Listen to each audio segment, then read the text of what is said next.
अस्सलाम वालेकुम। इस वीडियो में हम देखेंगे भी हम किस तरह से हमने अपनी CSV फाइल को SPSS शीट में कन्वर्ट करना है, किस तरह से स्ट्रिंग या क्वालिटेटिव वेरिएबल्स को या टेक्सचुअल डाटा को न्यूमेरिक वैल्यूज़ में किस तरह से कन्वर्ट करना है, अपने वेरिएबल्स को SPSS शीट में किस तरह से अरेंज करना है, किस तरह से पेयर्सन कोरिलेशन या दूसरे कोरिलेशंस को फाइंड करना है, और किस तरह से हमने t-टेस्ट मेजर करना है।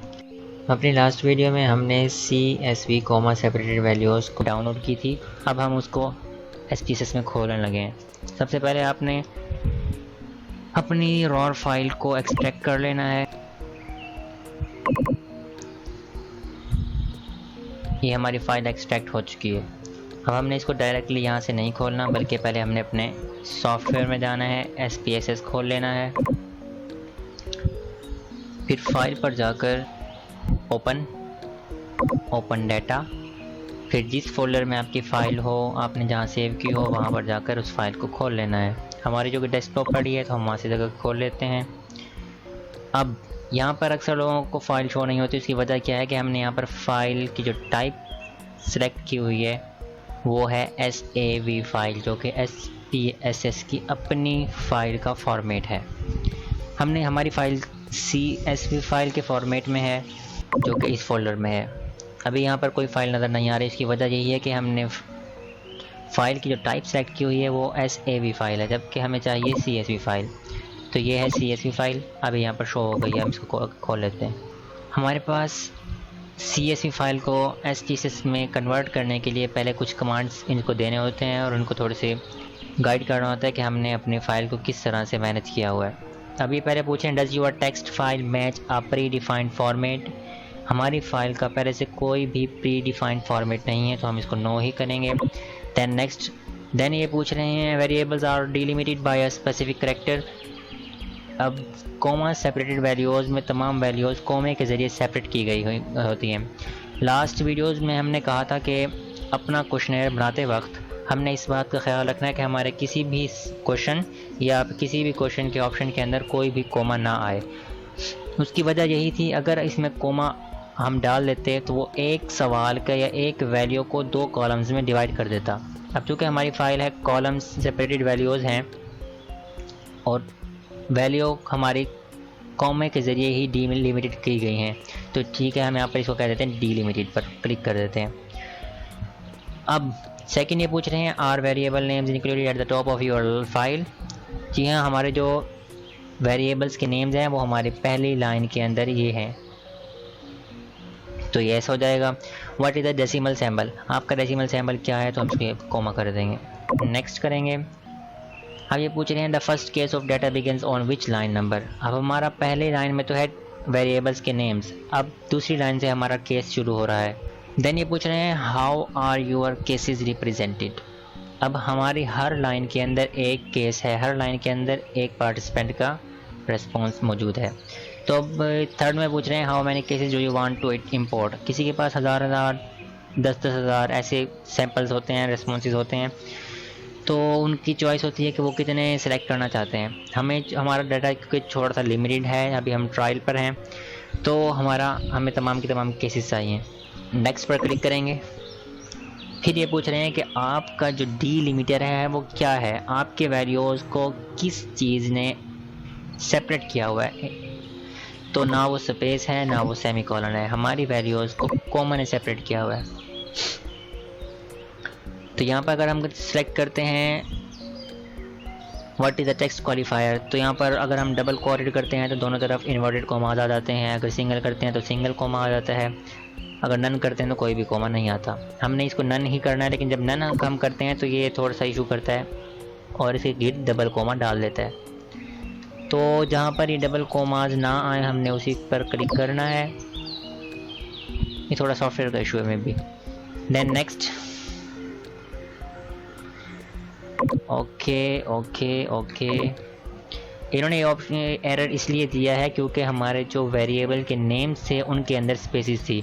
SPSS के वेरिएबल्स के नेम में कुछ चीज़ों का ख्याल रखना होता है। वो ये कि भाई कोई भी वैल्यू, कोई भी नेम जो हमने दिया हुआ है उसके अंदर कोई भी स्पेशल करैक्टर यूज़ नहीं होना चाहिए, उसके अंदर कोई भी स्पेस नहीं आनी चाहिए इस तरह से, वरना वो नाम एडिट नहीं हो पाता। तो इन्होंने हम खुद ब खुद वो स्पेसिस भी रिमूव कर दी हैं और स्पेशल करैक्टर्स भी उसमें से रिमूव कर दिए हैं। सो हम नेक्स्ट करते हैं एंड देन फिनिश। ये ले, हमारी जो फाइल थी वो अब CSV से SPSS की शीट में कन्वर्ट हो चुकी है। अभी सिर्फ शीट में कन्वर्ट हुई है, हमारा डाटा स्ट्रिंग वैल्यूज़ में है, यानी कि ऐसी वैल्यूज़ जो वर्ड्स की फॉर्म में है बजाय न्यूमेरिक्स की फॉर्म में। SPSS चूँकि क्वांटिटेटिव डाटा को एनालाइज करता है तो हमें इन तमाम वैल्यूज़ को कन्वर्ट करना पड़ेगा नंबर्स में, ताकि हमारा डाटा एनालाइज करने के काबिल हो सके। सबसे पहले हम इसकी अपनी थोड़ी सी शक्ल संवारेंगे। हमें चूँकि टाइम स्पैन नहीं चाहिए तो हम इसको कट कर देंगे। इसके साथ साथ हमारा जो वेरिएबल व्यू, अब यहाँ पर कुछ बातें बताता चलूँ। SPSS की बेसिक फ़ायदा यही है कि हम एक्सेल में तो होता है कि भाई एक साइड पर वेरिएबल्स के नाम लिखे होते हैं और फिर साइड पर उसके रोज़ में, यानी कि डाटा थोड़ा सा उसको मैनेज करना मुश्किल हो जाता है। इसमें दो शीट्स दी गई होती हैं, एक में डाटा व्यू और दूसरी होती है वेरिएबल व्यू। वेरिएबल व्यू में हमारे वेरिएबल्स आते हैं कि हमारे क्वेश्चनेयर में या फिर हमारे डाटा में कितने किस्म के और कितने सवाल पूछे गए हैं। तो हमारे जो डाटा है उसमें 38 टाइप्स के क्वेश्चंस हैं, या यूँ कह लें वेरिएबल्स हैं। अब वेरिएबल के यहाँ पर पहले कॉलम में नाम लिखा जाता है, इसको बेशक आप शॉर्ट फॉर्म में लिख लें, जैसे आपका इजी हो और आपको पता चल जाए कि भाई आपने कौन से आइटम को क्या नाम दिया है, या आपके जो स्केल का कौन सा आइटम कहाँ पर एग्जिस्ट करता है, उसको आपने आइडेंटिफाई करने के लिए इनको उनके नाम दे देने हैं। उसके लिए हम देखते हैं, पहले थोड़ी सी बेसिक समझ लेते हैं कि भाई यहाँ पर वेरिएबल का नेम आ जाता है, ये होती है टाइप, यानी कि आपके वेरिएबल की टाइप किस किस्म की है। आया कि वो न्यूमेरिक है, इसमें हम कुछ टाइप्स देख लेते हैं। ये आया कि वो न्यूमेरिक है, यानी कि नंबर्स की फॉर्म में है। विद का मतलब है कि भाई आप अपने आपके रेस्पॉन्सेज में जो वर्ड्स या कह दें लेटर्स कह लें कि उनकी विद क्या है। अब जैसे अगर हम कहें इसमें विद रख देते हैं 2, तो वो हो जाएगी 2 लेटर्स का कोई भी रेस्पॉन्स, जैसे 22, ये 10 से लेकर 99 तक, ये सारी की सारी वैल्यूज़ विद नंबर 2 में आ जाती हैं। इसी तरह अगर हम इसको 2 रख देते हैं और हमें चाहिए कोई 100 या 100 से ऊपर की वैल्यूज़, तो हमें इसको 3 करना पड़ेगा, क्योंकि 100 में 3 लेटर्स आते हैं। सेकंड टाइप होती है कोमा, कि भैया आपकी वैल्यू, आपका जो रिस्पॉन्स है, आपका जो वेरिएबल है उसका रिस्पॉन्स किस किस्म का, कोमे में होना चाहिए, डॉट टाइप होना चाहिए, साइंटिफिक नोटेशन में होना चाहिए, या आपने कोई डेट पूछी हुई है, या आपने कोई करेंसी के बारे में पूछा हुआ है, डॉलर के बारे में, और उसका डॉलर का जो फॉर्मेट है वो किस तरह से होना चाहिए। इस तरह से यहाँ से आप सेलेक्ट कर सकते हैं। कस्टम करेंसी, आपने कोई भी करेंसी ऐड करनी हो तो वो इसके अंदर आ जाती है कि भाई आपने किस तरह से कोमास देने हैं, उसको किस तरह का सैम्पल देना है। स्ट्रिंग, चूँकि हम ये जो हमारा जो एग्जिस्टिंग डाटा है वो सारा स्ट्रिंग में है और सिर्फ एज है न्यूमेरिक्स में, तो हम इसको स्ट्रिंग नहीं करेंगे, हमारा न्यूमेरिक में है तो न्यूमेरिक ही रहने देंगे। यहाँ पर एक चीज़ जो याद रखने और जहन में रखने के काबिल है और लाजमी है, और ये कि जब तक आप अपना डाटा न्यूमेरिक्स में कन्वर्ट ना कर दें तब तक आप अपनी इस वेरिएबल की टाइप को स्ट्रिंग से न्यूमेरिक में चेंज नहीं करेंगे। अगर आपने ऐसा कर दिया तो आपका जो डाटा है वो डिलीट हो जाएगा। इसके बाद यहाँ पर आ जाती है विथ के बारे में बता चुका हूँ। डेसिमल सैम्बल, डेसिमल ये पूछते हैं कि आपको कितने डेसिमल चाहिए आपकी वैल्यू के आगे, ये डेसिमल आ गए हैं हमारे, लेकिन हमें ऐसा कुछ नहीं चाहिए तो हम इसको रिमूव कर देंगे और 0 पर ही कर देंगे। लेबल, अब लेबल के पर भी चलते हैं। लेबल पे जो हमने यहाँ पर जो एब्रीविएशन यूज़ करते हैं, जैसा कि फ़र्ज़ करो फॉर एग्ज़ाम्पल हमारा जो, इसको हम थोड़ा सा एक्सपेंड कर लेते हैं।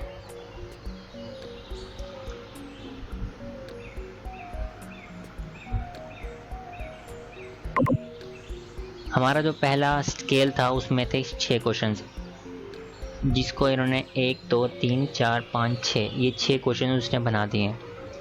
अब हमने इसको कन्वर्ट करना है कुछ ऐसी फॉर्म में, ऐसे नाम में कि हम अगर जब डाटा एनालाइज करें या इसको ट्रांसफॉर्म करें तो हमें इजीली पता चल जाए कि हमारे किस स्केल का कौन सा आइटम नंबर है ये। तो उसके लिए हम क्या करते हैं, ये मेरा स्केल का नाम था सोशल मीडिया एडिक्शन स्केल, तो हम इसकी जगह लिख सकते हैं social media addiction scale and 1 represents item number. तो लेबल का काम ये है कि हम इसके अंदर अपनी जो हमने एब्रीवेशन लिखा है उसकी फुल फॉर्म लिख सकते हैं। यहाँ पर इसलिए नहीं लिख सकते क्योंकि यहाँ पर ना स्पेशल कैरेक्टर डाल सकते हैं ना ही हम इसमें स्पेस डाल सकते हैं, तो हम लेबल में लिख देते हैं सोशल मीडिया एडिक्शन स्केल।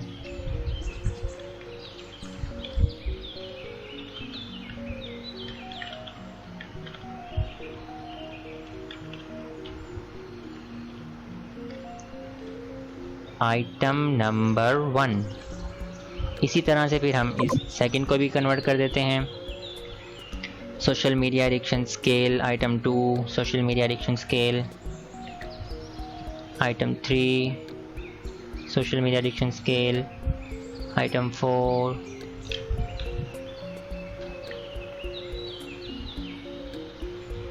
इसी तरह से हमारा जो दूसरा स्केल यहाँ से शुरू हो जाता है और उसको हम अपने स्केल के मुताबिक नाम दे देते हैं। अभी है नार्सिसिस्टिक पर्सनैलिटी इन्वेंट्री 16, तो हम इसको NPI 1,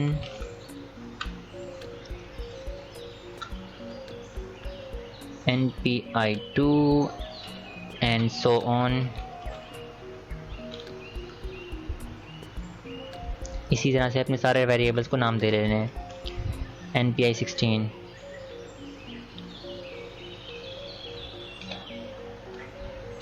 and then third scale, ये है सेल्फ एस्टीम का स्केल, तो हम इसको self esteem 1, self esteem 2, self esteem 3, self esteem 4, self esteem 5।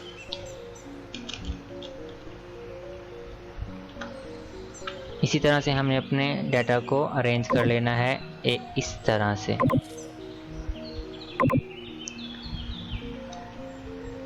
Social media addiction 1 2 3 4 5 6, NPI 1 2 3 4 5 6 7 8 9 10 11 12 13 14 and 16, and then third scale social media addiction 1 2 3 4 5 6 7 8 9 10।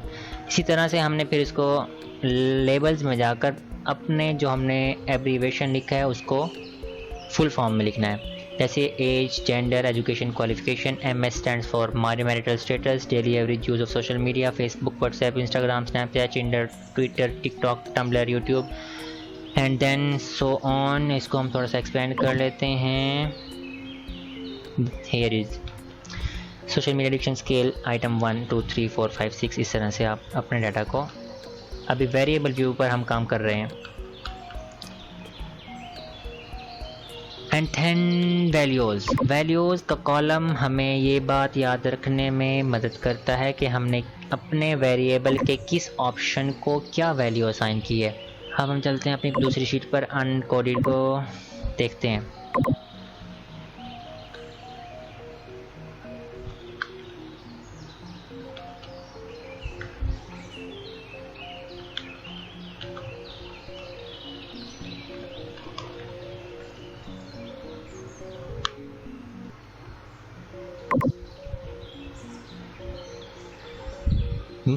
Missing column हमें ये बताता है कि हमारे जो डाटा है, हमारे जो रेस्पॉन्सेस हैं, क्या उनमें कोई वैल्यू मिसिंग भी है।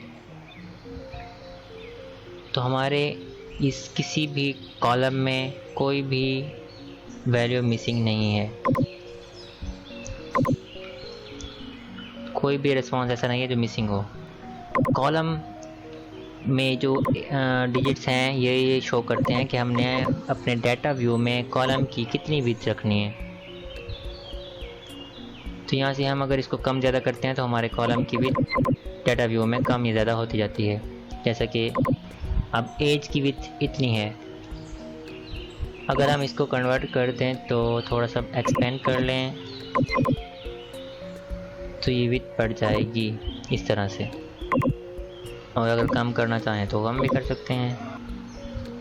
अलाइनमेंट, जो डाटा व्यू के अंदर जो हमारा डाटा है हमें किस साइड पर अलाइन चाहिए, राइट साइड पर, लेफ़्ट साइड पर या सेंटर में।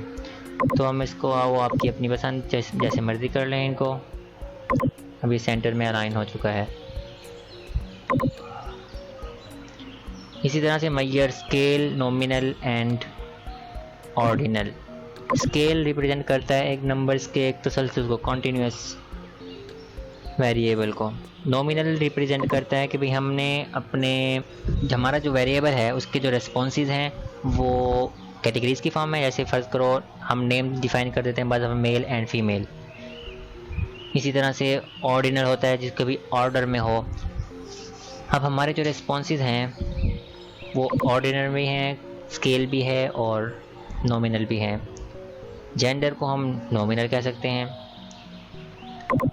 और हमारे जो रेस्पॉन्सेज हैं रेयरली, ऑफन, वेरी ऑफन, इस तरह के रेस्पॉन्सेज को हम मोस्टली ऑर्डिनल के वेरिएबल कहते हैं। हमारा सबसे पहला काम जो हमने करना है वो ये, अब चूँकि आपकी डाटा शीट अपने वेरिएबल व्यू की सेटिंग मुकम्मल हो चुकी है अप्रॉक्सीमेटली, क्योंकि अभी आपका ये काम थोड़ा सा रहता है वैल्यूज़ वाला, इसको हम बाद में अभी देखते हैं। तो सबसे पहले हमने क्या करना है, सबसे पहले हमने अपने डाटा को नंबर्स की फॉर्म में कन्वर्ट करना है। उसको कहते हैं ट्रांसफॉर्म या रीकोड करना। तो उसके लिए हम ट्रांसफॉर्म पर जाते हैं। अब यहाँ पर दो ऑप्शन है आपके पास, recode into same variable, recode into different variable. अगर आप करते हैं रीकोड इनटू सेम वेरिएबल तो आपका ये कॉलम है या जो भी कॉलम है, जितने भी आपने कॉलम चेंज करने हैं, फ़र्ज़ करो आप जेंडर का कॉलम चेंज करने जा रहे हैं, तो आप मेल और फीमेल को जो वैल्यू असाइन करते हैं, फॉर एग्जांपल मेल को हमने 1 वैल्यू असाइन कर दी, फीमेल को 2 वैल्यू असाइन कर दी, तो आपका इसी कॉलम में 1 2 1 2 1 2 2 1 1 2 ऐसी की कोडिंग आ जाएगी, रिकोड हो जाएंगे आपके रिस्पॉन्सेज। और अगर आप सिलेक्ट करते हैं रिकोड इनटू डिफरेंट वेरिएबल तो आपका ये कॉलम जैसा है वैसे का वैसा रहेगा, मगर आपकी जो रिकोडेड वैल्यूज़ हैं वो लास्ट में एक कॉलम बन जाएगा जिसके अंदर बजाय मेल और फीमेल के आपका डाटा, आपकी एंट्रीज़ होंगी 1 2 1 2 की फॉर्म में। उसको हम देखते हैं अभी। तो हम ट्रांसफॉर्म पर जाते हैं, पहले रिकोड इनटू डिफरेंट वेरिएबल करके देखते हैं। जेंडर सेलेक्ट कर लेते हैं, इसको शिफ्ट करना है इस तरफ। आउटपुट वेरिएबल, अभी पूछ रहे हैं कि आपने जो न्यू कॉलम बनाना है उसका नाम क्या हो, तो हम उसका नाम gender 1। Old and new values, old value में आपने वो देने जो इस कॉलम में वैल्यूज़ मौजूद हों, जैसे कि हमारी वैल्यूज़ हैं मेल एंड फीमेल, दो ऑप्शंस हैं, तो हम इसमें मेल वैल्यू 1 ऐड, फीमेल को वैल्यू 2 दे देते हैं, add, continue, change and okay.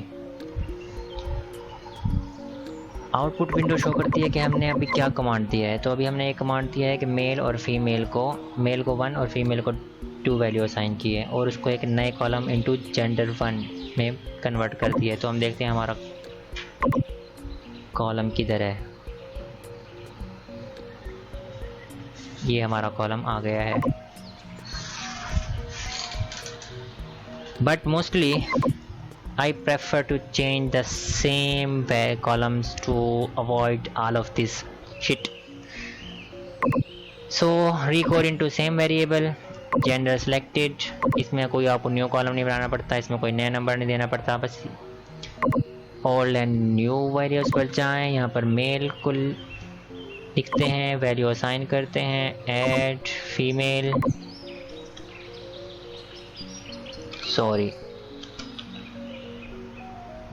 Value assign करते हैं 2, add and continue and okay. तो हमारा ये कॉलम इसमें चेंज हो चुका है। इसी तरह हम अपने दूसरे डेमोग्राफिक जो हमारे वेरिएबल्स हैं उनको भी इसी तरह से हम रिकॉर्ड कर सकते हैं। अब फॉर एग्जांपल हमारे पास इधर ऑप्शन है pre graduation, graduation and intermediate, इसके अलावा और कोई हमारे पास ऑप्शन नहीं है। तो हम इसमें ऐसे होना तो ये चाहिए कि आप इसको इसमें देखने के बजाय अपने क्वेश्चनर में देखें कि आपने कितने रेस्पॉन्सेस सॉरी कितने ऑप्शंस किसी भी क्वेश्चन के अंदर पुट किए थे, तो उतने ही क्वेश्चंस को, उतने ही ऑप्शंस आप अपने वैल्यूज़ असाइन कर दें। अगर हम मज़ीद करें रिकॉर्ड इनटू सेम वेरिएबल, इसको रीसेट करना मत भूलिएगा, या इसको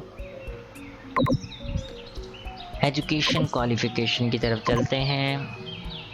तो हम old and new values assign करने लगे हैं। हमारा पहला ऑप्शन है इंटरमीडिएट, वैल्यू 1 ऐड। यहाँ एक चीज़ थोड़ी सी मिसिंग है, वो हम आगे इसके बाद देखते हैं।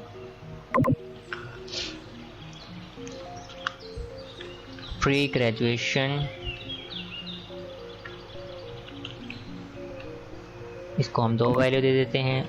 एक बात का ख्याल रखना पड़ता है कि यहाँ पर जो डाटा या जो वैल्यू, जो वर्ड आपके रेस्पॉन्स में यूज़ हुए हैं, सेम एक्यूरेटली आपने वही ओल्ड वैल्यू में लिखने हैं। जैसे यहाँ पे प्री ग्रेजुएशन के दरमियान में स्पेस दी हुई है, जी ग्रेजुएशन का जी बड़ा है, पी बड़ा है, इस तरह से आपने ऐसे ही सेम लिखना है। ऐड एंड देन ग्रेजुएशन, इसको हम दे देते हैं 3 value and add, continue. Okay, हमारा डाटा कन्वर्ट हो गया है। इसी तरह से आपने मज़ीद अपने डाटा को कन्वर्ट कर लेना है। ये तो हो गई डेमोग्राफिक्स। पोस्ट ग्रेजुएशन का एक ऑप्शन था, हमने वो ऑप्शन नहीं दिया, इसलिए मैं कह रहा था कि भाई अपने ऑप्शन जितने आपने दिए हैं उनको ही, उन तमाम ऑप्शंस को एक नंबर असाइन कर दें। नेक्स्ट हम चलते हैं, ये तो हो गई डेमोग्राफिक्स, हम चलते हैं अपने स्केल की तरफ। तो हमारा स्केल है ये सोशल मीडिया एडिक्शन का, और इसके अंदर तमाम के तमाम जो रेटिंग है वो सेम है। इनके तमाम ऑप्शंस जितने भी आइटम्स थे सबकी रेटिंग सेम थी। बाज़ दफ़ा यूँ होता है कि कुछ स्केल्स के अंदर कुछ लीनियर रेटिंग होती है और कुछ रिवर्स रेटिंग होती है। तो जो लीनियर रेटिंग होती है पहले हम उनको अलग रेटिंग देनी पड़ती है, और जो रिवर्स होती है उनको अलग रेटिंग देनी पड़ती है। इस तरह से हम ट्रांसफॉर्म पर जाते हैं, रिकॉर्ड इनटू सेम वेरिएबल करते हैं, यहाँ से इसको रीसेट करते हैं और अपने वेरिएबल्स सेलेक्ट कर लेते हैं 1 2 3 4 5 6, ठीक है। And then old and new values पर जाते हैं। यहाँ हमारे पास हैं 5 options. Very rarely,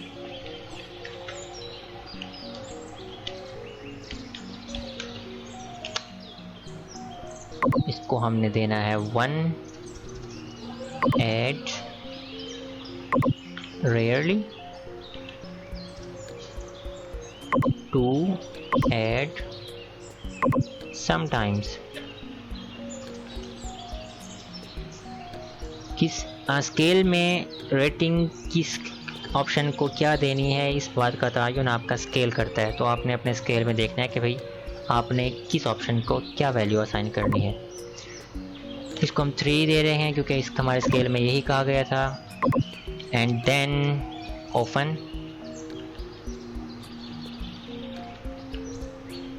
4, add and very often.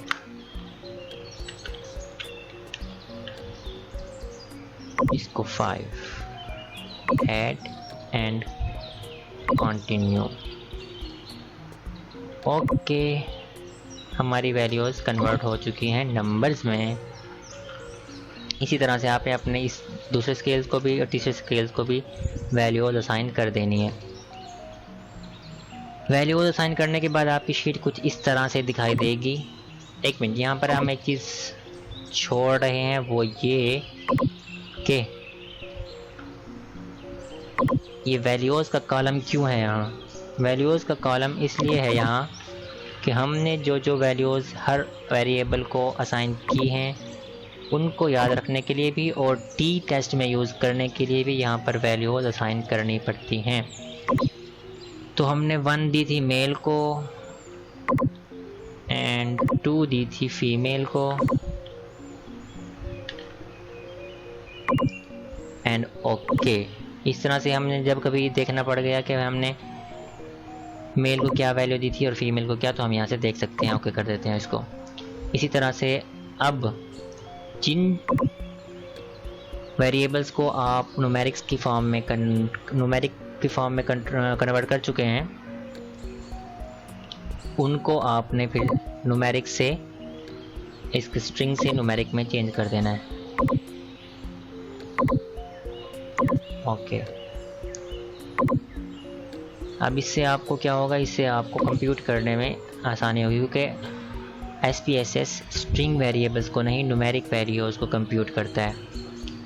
जब आप ये सारा कुछ मुकम्मल कर चुके होंगे तो आपकी शीट कुछ इस तरह से दिखाई देगी। वेरिएबल व्यू, जब तमाम की तमाम वेरिएबल्स को अपनी वैल्यूज़ असाइन कर चुके होंगे तो सबको न्यूमेरिक की फॉर्म में कन्वर्ट कर लेना है, न्यूमेरिक टाइप में सिलेक्ट कर लेना है। इस तरह से लेबल वैल्यूज़ तमाम की तमाम असाइन कर देनी है, आपने किस ऑप्शन को क्या वैल्यू असाइन की है। इस तरह से मिसिंग वैल्यूज़ देख लेनी है कि आपकी कितनी वैल्यूज़ मिसिंग है, एज में कोई वैल्यू मिसिंग है नहीं है। एंड देन स्केल, आपने अगर अपने वेरिएबल्स की मीन मीडियन मोड निकालनी है तो आपने इनको डाटा कन्वर्ट कर लेने के बाद स्केल में कन्वर्ट कर लेना है। उसके बाद आपने डाटा को कंप्यूट किस तरह से करना है। कंप्यूट करने के लिए हम ट्रांसफॉर्म में जाते हैं और कंप्यूट वेरिएबल करते हैं। जिन वैल्यूज़ को आपने जमा करना है, किन की मीन्स को प्लस करना है, ये सब आप यहाँ से कर सकते हैं। उसके लिए अब हम अपना सोशल मीडिया एडिक्शन और सेल्फ एस्टीम का जो हमने स्केल को रेटिंग दी है उनको कंप्यूट करने लगे हैं। तो इसके लिए हम पहले सोशल मीडिया एडिक्शन को कर लेते हैं। सोशल मीडिया एडिक्शन का ये है टारगेट वेरिएबल कि भाई आपका जो न्यू वेरिएबल बने वो उसका नाम क्या हो। तो हम इसमें लेबल में लिख देते हैं measurement of social media addiction. हमारे सोशल मीडिया एडिक्शन के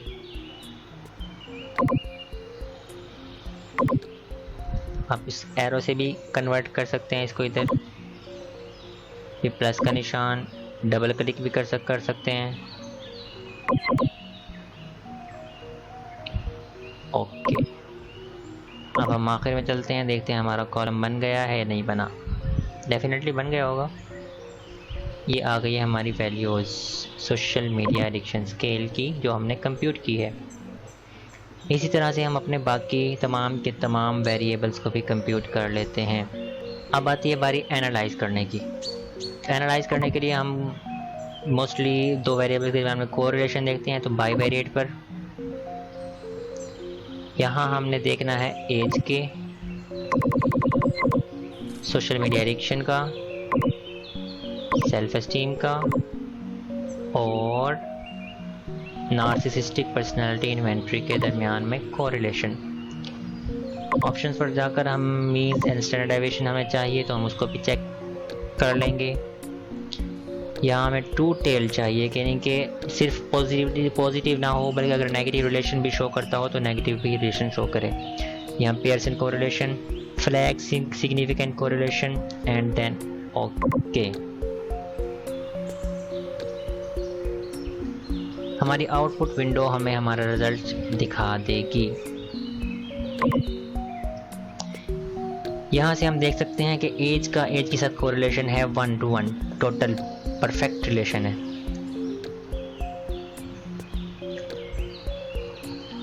और सोशल मीडिया एडिक्शन का एज के साथ है बड़ा ही वीक कोरिलेशन है। और सोशल मीडिया इसका एज का सेल्फ एस्टीम के साथ नेगेटिव कोरिलेशन है क्योंकि यहाँ नेगेटिव का साइन है। और एज का नार्सिज्म के साथ पॉजिटिव कोरिलेशन है पर वीक कोरिलेशन है। इसी तरह से हम मज़ीद देख सकते हैं कि भाई हमने किस तरह से टी टेस्ट कंडक्ट करना है। तो हम compare means independent sample T test पर क्लिक करते हैं।